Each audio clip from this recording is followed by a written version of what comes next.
மெய்ப்பனின் குரல். திரு C Samuel, திருமதி tally Samuel துவங்கிய மெய்ப்பனின் குரல் ஊழியம் இந்த ஆண்டு 50 ஆண்டுகளை நிறைவு செய்கிறது. இதன் மூலம் தொலைக்காட்சி ஊழியம், கிராம ஊழியங்கள், சிறுவர் ஊழியங்கள் மற்றும் ஒரிசா, மேற்கு வங்காளம், பீகார் ஆகிய மாநிலங்களில் மிஷனரி பணிகள் நடைபெறுகிறது. இதன் இணை ஊழியமான மக்னாயிம் சம்பூரண ஊழியத்தின் மூலம் வட இந்தியாவில் ஆலயங்கள் கட்டுதல், மிஷனரி பணிகள் மற்றும் ஏழைகளுக்கு உணவளித்தல், மேய்ப்பனின் குரல் பத்திரிகை ஊழியம், புத்தக ஊழியங்கள் ஆகியவை நடைபெறுகின்றன. இந்த ஊழியங்களுக்காக நீங்கள் ஜெபம் செய்வீர்களா? உங்கள் மேலான காணிக்கைகள் மூலம் இந்த ஊழியத்தை தாங்குவீர்களா?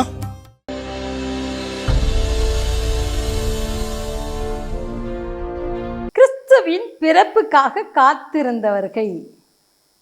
அன்பானவர்களே, இயேசு கிறிஸ்துவின் நாமத்தில் உங்களை வாழ்த்துகிறேன். இயேசு கிறிஸ்து ஒரு சரித்திர புருஷன். இயேசு கிறிஸ்து பிறப்பதற்கு சுமார் 600 ஆண்டுகளுக்கு முன்னே ஏசாயா தீர்க்கதரிசி அவருடைய பிறப்பை பற்றி தீர்க்க தரிசனமாய் உரைத்தார். இதோ ஒரு கன்னிகை கர்ப்பவதியாகி ஒரு குமாரனை பெறுவாள், அவருக்கு இம்மானுவேல் என்று பெயரிடுவார்கள் என்று சொன்னார். நமக்கு ஒரு பாலகன் பிறந்தார், நமக்கு ஒரு குமாரன் கொடுக்கப்பட்டார், அவன் நாமம் அதிசயமானவர், ஆலோசனை கர்த்தர், வல்லமையுள்ள தேவன், நித்திய பிதா, சமாதான பிரபு எனப்படும் என்று எழுதியிருக்கிறார். அருமையானவர்களே, இயேசு கிறிஸ்து நமக்காக மனிதர்களை தேடி வந்த தெய்வம். யோவான் 3:16 சொல்லுகிறது, தேவன் தம்முடைய ஒரே பேரான குமாரனை விசுவாசிக்கிறவன் எவனோ அவன் கெட்டு போகாமல் நித்திய ஜீவனை அடையும்படிக்கு அவரை தந்தருளி இவ்வளவாய் உலகத்தில் அன்பு கூர்ந்தார். இறைவன் நம்மிடத்திலே அன்பு கூர்ந்தாராம். எப்படி? அவருடைய ஒரே பேரான குமாரனை நமக்காக தந்தார். நான் கெட்டு போகக்கூடாது, மரணத்துக்கு பிறகு நிச்சயமாக ஒரு வாழ்வு உண்டு. அருமையானவர்களே, அந்த நரகத்திலே நானும் நீங்களும் எரியக்கூடாது, அழிந்து போகக்கூடாது என்பதற்காக பரலோக ராஜ்யத்தை நமக்கு கொடுப்பதற்காக இயேசு இந்த உலகத்திலே பிறந்தார். இயேசு பிறந்த போது சாஸ்திரிகள் 3 பேர் கிழக்கே இருந்து எருசலேமுக்கு வந்தார்களாம். அவர்கள் ஒரு நட்சத்திரத்தை பார்த்தார்கள். அந்த நட்சத்திரம் அவர்களுக்கு ஒரு செய்தியை சொல்லிட்டு, யூதருக்கு ஒரு ராஜா பிறந்திருக்கிறார். உடனே அவங்க நினைச்சாங்க, யூதருக்கு ராஜா எங்கே பிறப்பார்? அரண்மனையில் தானே பிறப்பார். ஆகவே அரண்மனைக்கு தேடி போனார்கள். பாருங்க, நான் வாசிக்கிறேன். மத்தேயு 2:1-2. ஏரோது ராஜாவின் நாட்களில் யூதேயாவில் உள்ள பெத்லகேமிலே இயேசு பிறந்த பொழுது கிழக்கிலிருந்து சாஸ்திரிகள் எருசலேமுக்கு வந்து, யூதருக்கு ராஜாவாக பிறந்திருக்கிறவர் எங்கே? கிழக்கிலே அவருடைய நட்சத்திரத்தை கண்டு அவரை பணிந்து கொள்ள வந்தோம். இவர் மிகவும் பெரிய ராஜா, ராஜாதி ராஜா, எத்தனையோ மைல்களை கடந்து அவர்களை பணிந்து கொள்ள வந்தோம் என்றார்கள். யூதர்கள் ஒரு மேசியாவுக்காக எதிர்பார்த்து காத்திருந்தார்கள். கிறிஸ்து பிறக்க போகிறார் என்று ஏசாயா தீர்க்கதரிசி சொன்னது அவர்களுக்கு நன்றாய் தெரியும். ஏரோது அரண்மனையிலே அவர்கள் போய் விசாரித்த போது ஏரோது ராஜா இதை கேட்டு கலங்கினான். மத்தேயு 2:3 நான் வாசிக்கிறேன். ஏரோது ராஜா அதை கேட்ட பொழுது அவனும் அவனோடு கூட எருசலேம் நகரத்தார் அனைவரும் கலங்கினார்கள். அவன் பிரதான ஆசாரியர், ஜனத்தின் வேத பாரகர் எல்லாரையும் கூடி வரச் செய்து கிறிஸ்துவானவர் எங்கே பிறப்பார் என்று அவர்களிடத்தில் விசாரித்தான். அதற்கு அவர்கள், யூதேயாவில் உள்ள பெத்லகேமிலே பிறப்பார், ஏனென்றால் தீர்க்கதரிசியினால் இப்படி எழுதப்பட்டிருக்கிறது. ஏரோது ராஜாவுக்கும் தெரியும் கிறிஸ்து பிறக்க போகிறார். அந்த பிரதான ஆசாரிகளுக்கும் தெரியும் கிறிஸ்து பிறக்க போகிறார். வேதம் சத்திய வேதம், இது பொய் சொல்லாது, இது எல்லாம் சொன்னதெல்லாம் அப்படியே நிறைவேறும். அத்தனை பேருக்கும் தெரியும். ஆனால் என்ன தெரியுமா? அவங்க ஆயத்தமாய் இருக்கவில்லை. அதனால தான் அவங்களுக்கு ஒரு பெரிய கலக்கம். எல்லாரும் கலங்குனாங்களாம். எங்கே இயேசு வந்து என்னுடைய ராஜ்யத்தை எடுத்துக்கொள்வாரோ என்ற கலக்கம் ஏரோதுவுக்கு. அருமையானவர்களே, அதே நேரத்திலே இயேசுவுக்காக காத்திருந்தவர்களை நாம் வேதத்திலே வாசிக்கிறோம். லூக்கா 2ஆம் அதிகாரம் 25, 26 வசனங்கள். அப்பொழுது சிமியோன் என்னும் பேர் கொண்ட ஒரு மனுஷன் எருசலேமில் இருந்தான்.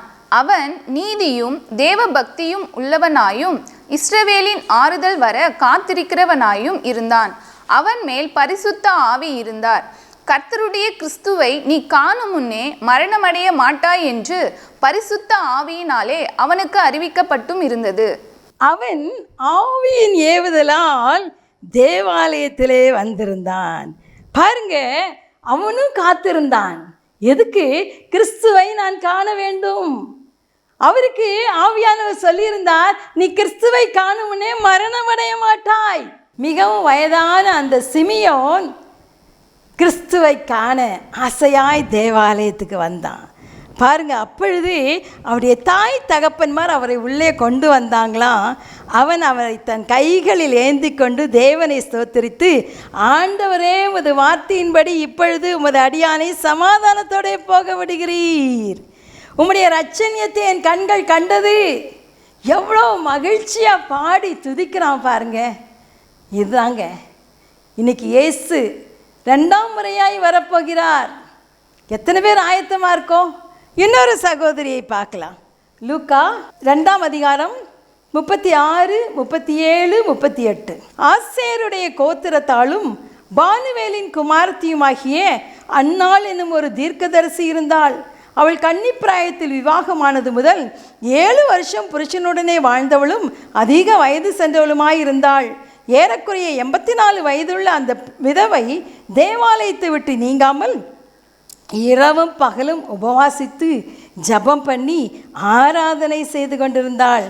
அவளும் அந்நேரத்திலே வந்து நின்று கர்த்தரை புகழ்ந்து எருசலேமிலே மீட்புண்டாக காத்திருந்த யாவருக்கும் அவரை குறித்து பேசினாள். அவளும் காத்திருந்தா.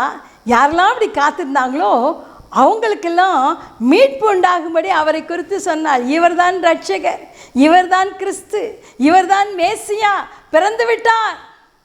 ஒரு கூட்டம் இயேசு பிறக்க போகிறார் என்று தெரியும், ஆனாலும் அவங்க ஆயத்தமில்லை. தங்கள் உலக காரியங்களை சிந்தித்து கொண்டிருந்தாங்க. தங்கள் பதவி தான் அவங்களுக்கு பெருசாக இருந்துச்சு, உலகத்தில் உள்ள மேன்மை தான் அவங்களுக்கு பெருசாக இருந்துச்சு. வேற காரியத்தை, நித்தியத்தை குறித்து அவர்களால் சிந்திக்கவே முடியவில்லை.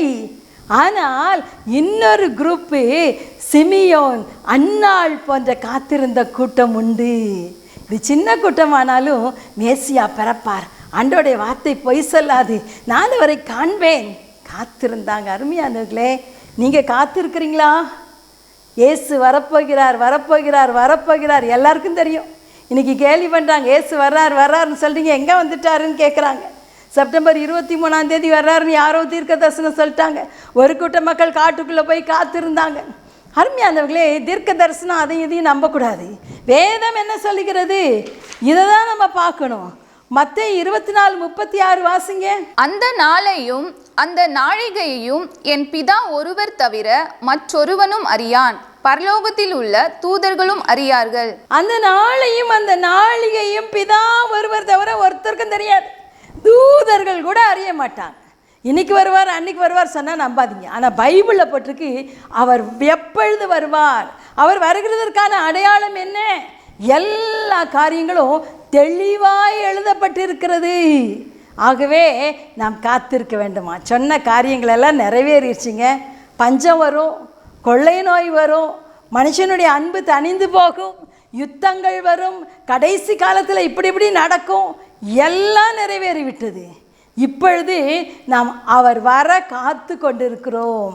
பாருங்க, மத்தேயு 24:44 விதமாய் சொல்லுகிறது, நீங்கள் நினையாத நாளிகையிலே மனுஷகுமாரன் வருவார், ஆதலால் நீங்கள் ஆயத்தமாயிருங்கள். எப்படி ஆயத்தமாக இருக்கணும்? வேதவசனம் சொல்கிறது, பரிசுத்தம் இல்லாமல் ஒருவனும் தேவனை தரிசிக்க முடியாது. நான் பாவத்திலே வாழ்ந்து கொண்டு இயேசு கிறிஸ்துவின் வருகையிலே போவோம் என்றால் போக முடியாது. நினையாத வருகையிலே, நினையாத நாளிலே இயேசு கிறிஸ்து வரப்போகிறார். நம்ம ஆயத்தமாக இருந்தால் தான் சிமியோன் வந்த மாதிரி எப்படி அவர் கையில் குழந்தை ஏந்தினார், அண்ணால் எப்படி பேசுனாங்க, சந்தோஷமாக நம்ம போகலாம். அருமையானவர்களே, காத்திருக்கிறீங்களா? ரட்சிக்கப்பட்டுட்டீங்களா? பாவத்தை விட்டு மனம் திரும்பிட்டீங்களா? இன்னொரு கிறிஸ்மஸ் கொண்டாடி வேஸ்ட். அப்படி மனம் திரும்பாவிட்டால், அருமையானவர்களே, மனம் திரும்பாவிட்டால் வருகையிலே போக முடியாது. இன்றைக்கி வாங்க, ஒருவேளை கிறிஸ்மஸ் கொண்டாட போகிறோம் இல்லை, கொண்டாட்டத்தை விட மிக முக்கியமான காரியம் ஆண்டவருடைய 2ஆம் வருகை. முதல் வருகையை கொண்டாடிக்கிட்டே இருக்காதீங்க, 2ஆம் வருகைக்கு ஆயத்தப்படுத்துங்க. வேத வசனம் சொல்லுகிறது, யோவான் 14 அதிகாரம் 3ஆம் வசனம், நான் போய் உங்களுக்காக ஸ்தலத்தை ஆயத்தம் பண்ணின பின்பு நான் இருக்கிற இடத்திலே நீங்களும் இருக்கும்படி நான் மறுபடியும் வந்து உங்களை என்னிடத்தில் சேர்த்து கொள்ளுவேன். இயேசு சொல்லுகிறார், நான் போகிறேன், போய் நான் இருக்கிற இடத்துல நீங்களும் வந்து இருக்கும்படி மறுபடியும் வருவேன், உங்களை கூட்டிகிட்டு போவேன். ஆயத்தமாயிரு, ஆயத்தமாயிரு. ஆயத்தமாக இருக்கணும், பரிசுத்த ஆயத்தம் இல்லை. ஆண்டவர் சொல்கிற வழியின்படி நடக்கணும்னா இந்த வேத வசனத்தின்படி நம்ம ஆயத்தப்படுத்தி கொள்ள வேண்டும். இந்த வேத வசனத்தை தினம் தினம் வாசிக்கணும். யோவான் 17:17 சொல்லுகிறது, உம்முடைய சத்தியத்தினால் அவர்களை பரிசுத்தமாக்கும், உம்முடைய வசனமே சத்தியம். வேத வசனம் தான் நம்மளை பரிசுத்தமாக்கும். வேத வசனத்தை வாசிக்கணும், நேசிக்கணும், அதன்படி நடக்கும்போது நாம் பரிசுத்தமாவோம். ஆண்டவரோடு தினம் ஜெபம் பண்ணுங்க, ஆண்டவரே இந்த வருகையில் நான் கைவிடப்பட்டிருக்கூடாதப்பா. வருகையில் கைவிடப்பட்டால் அது பயங்கரமான காரியமாக இருக்கும்.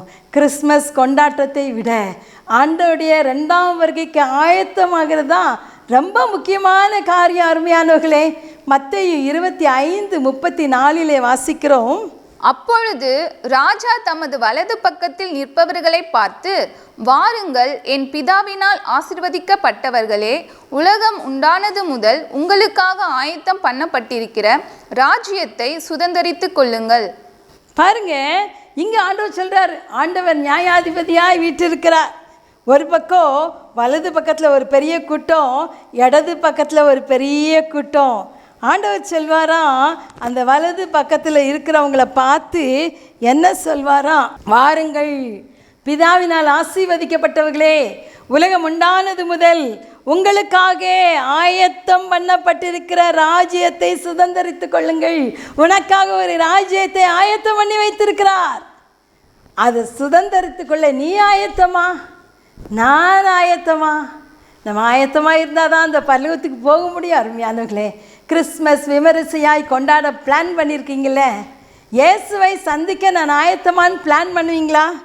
ஆண்டவர் சொல்கிறாரு, மிகவும் சிறியவராகிய என் சகோதரராகி இவர்களில் ஒருவனுக்கு நீங்கள் எதை செய்தீர்களோ அதை எனக்கே செய்தீர்கள். என்ன செஞ்சாங்களாம்? வஸ்திரமில்லாது இருக்கும்போது வஸ்திரம் கொடுத்தாங்களாம், பசியாக இருந்தபோது போஜனம் கொடுத்தாங்களாம், தாகமாக இருந்தவர்கள் தாகத்தை தீர்த்தாங்களாம், அந்நியனாக இருந்த அவரை சேர்த்து கொண்டார்களாம், வியாதியாக இருந்தபோது விசாரிக்க வந்தார்களாம், காவலில் இருந்தபோது பார்க்க வந்தார்கள். அருமையானவர்களே, இந்த காரியம் ஏதாவது செய்கிறோமா? இன்னைக்கு சுயநலமாய் வாழ்ந்து கொண்டிருக்கிற உலகம், விசுவாசிகள் கூட பரிதாபம், கிறிஸ்தவர்கள் என்று சொல்கிறவர்கள் கூட தங்களுக்காய் வாழ்ந்து கொண்டிருக்காங்க. நம்ம சுற்றி எத்தனை மக்கள் அவங்கள பார்த்துருக்கோமா? ஆத்தும பசியோடு இருக்கிறாங்க. ஒருவேளை உலக பிரகாரமான பசியோடு இருக்கிறாங்க. அவங்க தாகத்தை தீர்க்க, அவங்க பசியை தீர்க்க என்ன செய்திருக்கிறோம்? போய் அறிவிக்க வேண்டும். பரலோகத்துக்கு வெறுங்கையாக போகவே முடியாது. என்னோடதெல்லாம் எனக்கு தான் சொல்கிறதுக்கு உங்களுக்கு எனக்கும் உரிமையே இல்லை. அருமையானவர்களே, நம்முடையதை ஆண்டவருக்கு கொடுப்போம், வருகைக்கு ஆயத்தப்படுத்துவோம். ஜெபிக்கலாமா? எங்கள் அன்பின் தகப்பனே, கிறிஸ்மஸை கொண்டாட ஆயத்தமாய் நாங்கள் வந்திருக்கிறோம் ஆண்டவரே. ஆனால் உம்முடைய வருகைக்கு நாங்கள் ஆயத்தமாய் என்று சிந்தித்து பார்க்க இன்றைக்கு அழைக்கப்படுகிறோம் ஆண்டவரே. அதை குறித்த சிந்தனை இல்லாதபடி ஆண்டவரே அப்பா மனம் போல வாழ்ந்து கொண்டிருப்போம். ஆனால் இன்றைக்கு ஆவியானவர் தெளிவாய் பேசுகிறீர் ஐயா. மனம் திரும்ப, உமக்கு பிரியமான வாழ்க்கை வாழ, பரிசுத்தத்தை பெற்றுக்கொள்ள ஆண்டவரே கிருபை தருவீராக. இன்றைக்கும் வியாதியோடு, கண்ணீரோடு, போராட்டத்தோடு, வேதனையோடு இருக்கிற ஒவ்வொரு பிள்ளைகளையும் கர்த்தர் தொடுங்கப்பா, தொடுங்கப்பா. என்னால் கிறிஸ்மஸ் கொண்டாட முடியவில்லையே, கண்ணீரின் பாதையில் இருக்கிறேனே என்று சொல்லுகிற இந்த பிள்ளைகளுக்கு கர்த்தர் இறங்குவீராக, வியாதியை சுகமாக்குவீராக, குடும்பத்தில் ஒரு அற்புதத்தை செய்வீராக. ஒவ்வொருவரையும் ஆசீர்வதிங்க. இயேசுவின் நாமத்தில் பிதாவே, ஆமென், ஆமென். எங்கள் முகவரி: மெய்ப்பனின் குரல், 518 பாரதிதாசன் தெரு, கமலாட்சிபுரம், வேலூர் 632002. எங்களை தொடர்பு கொள்ள விரும்புவோர் திரையில் காணும் எண்களை தொடர்பு கொள்ளவும்.